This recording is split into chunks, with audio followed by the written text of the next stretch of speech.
মদিনার মসজিদে নববীর মিম্বর তৈরি হওয়ার আগে বিশ্বনবী হযরত মুহাম্মদ সাল্লাল্লাহু আলাইহি ওয়াসাল্লাম একটি কাঠের খুঁটির সাথে ঠেস দিয়ে দাঁড়িয়ে খুতবা পাঠ করতেন।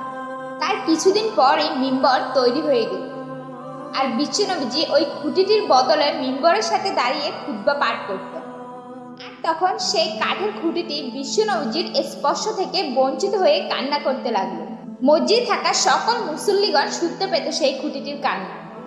খুঁটিটির ভেতর থেকে কান্নার আওয়াজ ভেসে আসত।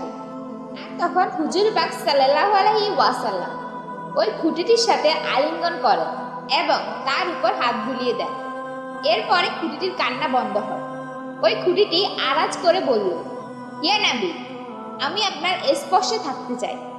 আর তখন বিশ্বনবীজি সেই খুঁটিটিকে জান্নাতুল বাকি নামক কবরস্থানে রাখেন, আর তার নামকরণ করা হয় উস্তুনায়ে হান্নান।